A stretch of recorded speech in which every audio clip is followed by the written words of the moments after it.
Hey guys! So I'm making this video because there is a certain issue in our country right now that I can't seem to stop thinking about and has been on my mind a lot. It's really been tugging at my heart lately, and I've been feeling more and more connected to it and feeling like I need to do something. And that issue is the Dakota Access Pipeline in Standing Rock, North Dakota. So I'm making this video because I have a few different ideas of ways I'd like to help out and some things that I'd like to do. And so in some ways this is a little call to action. Hopefully some of you guys would like to get involved with some of my ideas, maybe give me some suggestions as well. But first of all, I'd like to give a brief overview of what's happening in Standing Rock, because I'm sure many of you have heard about what's happening there because it's kind of all over social medias and stuff right now. But yeah, I just thought I'd give a brief overview if there's anyone out there who is like, what the heck, I don't know what Standing Rock is. So to be completely honest, it was only about a month ago where I really started to learn about what was happening, and 3 months ago I didn't even know that any of this existed or that this was an issue at all. So that's kind of a whole other conversation to go into about mass media coverage and reporting, but I won't get into that right now. But basically what the Dakota Access Pipeline is it's being constructed by Energy Transfer Partners, which is based out of Houston, Texas, and the pipeline is supposed to run from northern Dakota to Illinois. Basically, it would be transporting crude oil that is fracked in northern Dakota, basically fracking wasteland up there, to Illinois, like I said. And originally it was supposed to run through Bismarck, which is a city in North Dakota, predominantly white. And that proposal was basically opposed by the people there, and they rerouted the pipeline to go through the Standing Rock Indian Reservation, which is where the Sioux tribe is located. And this has become just hugely controversial and a big issue for so many different reasons, because this is more than just about building a pipeline. This is about human health, human rights, environmental health, human safety. It goes deeper and deeper the more you learn about it. More recently, some of the things that have arisen from this are police militarization, as well as just the fact that so many race issues that still exist in our country tie into this whole problem, which I'll try to briefly touch on all those points as well.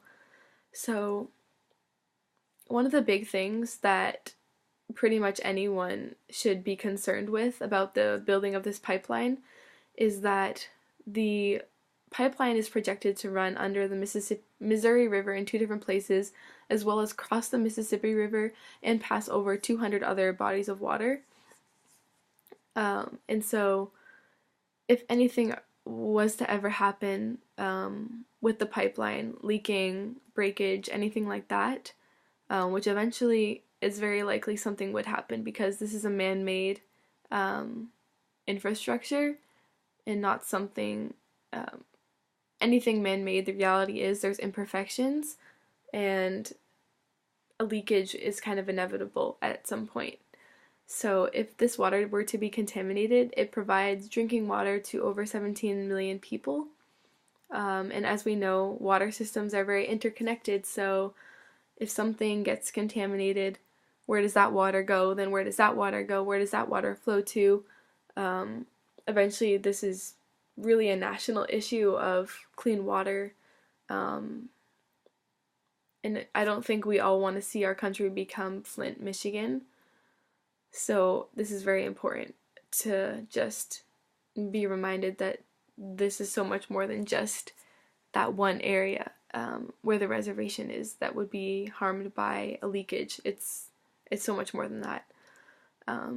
But definitely, it's a huge deal that it's going through this Indian reservation because, for one thing, the fact that people have been protesting this there now for so long, and also it's actually a federal violation for over 6 different reasons, but one of them is because it violates the Fort Laramie Treaty of April 29, 1868, which basically said that the Standing Rock Sioux tribe shall enjoy the undisturbed use and occupation of their permanent homeland, the Standing Rock Indian Reservation, which this project does not is not an ordinance with.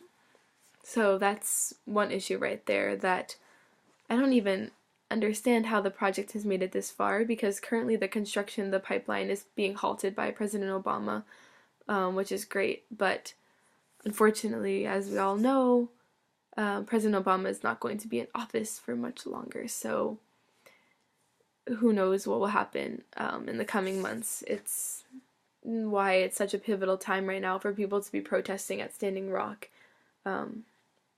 which is really great that people are there and doing that. And some more issues that could arise with the pipeline is also just the fact that it's going through their land, which I kind of just touched on, but it's a really big deal because if something were to ever happen, it could be a catastrophe, like not only contaminated drinking water, but destroyed lands, fires. This would be natural gas, crude oil spilling out, like yeah, it would be terrible. And the reality is that it could happen. And water, the whole kind of catchphrase for this campaign and protest is water is life, because water is a natural human right. It shouldn't be a privilege. So the fact that it could be taken away from these people is horrifying and terrible. And right now there are so many people that are showing their support for Standing Rock and the Sioux people, and are going there and camping and helping protest and being water protectors and bringing supplies for the camps and doing what they can. And currently I have two amazing friends, Amanda Cohen and Victoria Carrier, who are there. I have so much respect and love for you guys, and the love, bravery, and courage that you have to be there right now, and I wish more than anything I could be there as well, but both of them fundraised so they could bring checks to deliver to the camps, and they're camping out there right now showing their support and being water protectors, which is absolutely amazing. But it's also scary. Right now, police militarization, as I mentioned, is become a huge issue at the Standing Rock camp. Just 2 nights ago, there was a huge thing going on with militarized police firing water cannons off at the protesters, the peaceful protesters, and people were getting hypothermia. It's below freezing temperatures in Standing Rock right now. It's winter in North Dakota. So people were getting hypothermia. They're also firing rubber bullets at peaceful protesters. Last weekend, I met Erin Schrody, who is one of the most remarkable human beings I have ever talked to. She's amazing. And about 2 weeks ago, she was in Standing Rock, and she was just interviewing people, getting to know people, and as she was interviewing somebody, videotaping them as well, she was shot by a militarized police with a rubber bullet, and that was caught on video, but now the police are denying that that ever happened. As well as the other night with the water cannons and all that happening, mass media and officials aren't saying that that's going on. It's the people who are there, who are posting the video footage and the evidence of what's been happening. So that's really scary to me too, that there are these police and people out there who we are kind of brainwashed into thinking are there to protect us and our safety, but in this situation, that's not happening.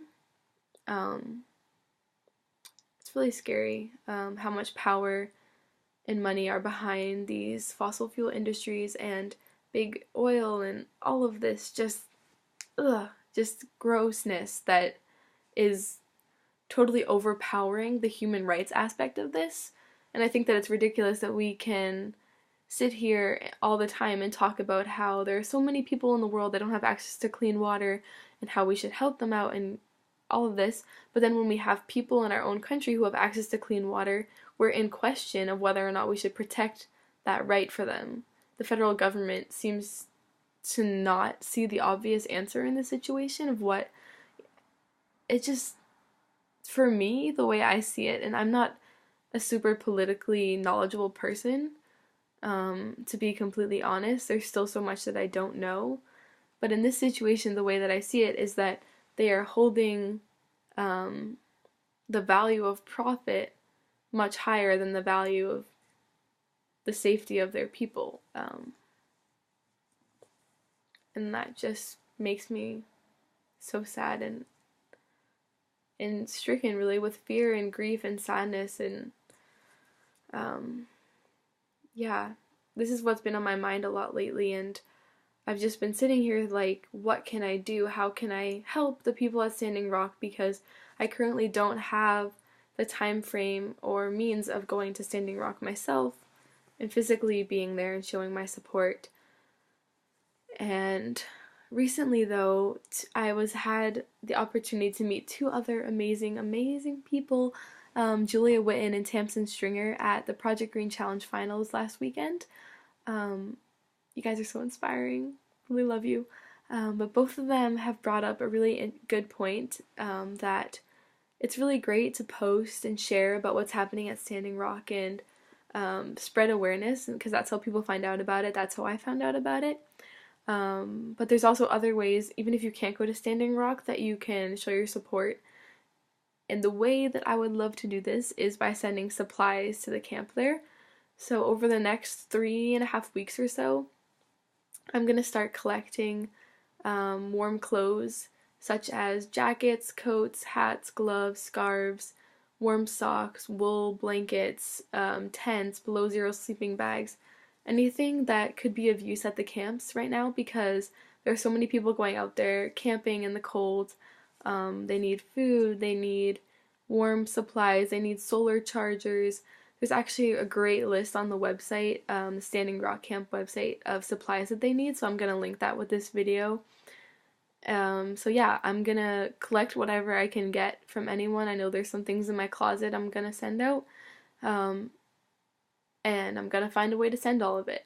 I think that right now I want to show my support in whatever way I can, and I feel a lot better about sending real supplies that are going to be used versus just sending money, because that's like a more kind of an initial satisfaction on my part, but I'd like to see it be put into real items that'll be sent out there. And this isn't necessarily something that you have to purchase anything for at all. It's just if you have something available that you're willing to give up for this cause, then that's really the most important thing. And I really see that we are all humans with big hearts, and that we can use our power as genuine great people to really make a difference in the situation and see the future of our country go in the direction that we want it to go in. And I for sure do not want to see the day that this pipeline is put into use, because that, I think, is a real defeat on humanity. Not to be super dramatic, but that's how I feel. And if you've made it this far in my video, thank you so much. It's 2 in the morning, so this has probably turned into somewhat of a rant, but this is just really important and powerful, and we have the power to make a big difference, no matter how small our actions might seem. And I really invite all of you to join me. Just please reach out to me if you have any questions on supplies or how you can help out, anything. Yeah, you guys are all great, and I can't wait to see what we can do. So thank you for watching.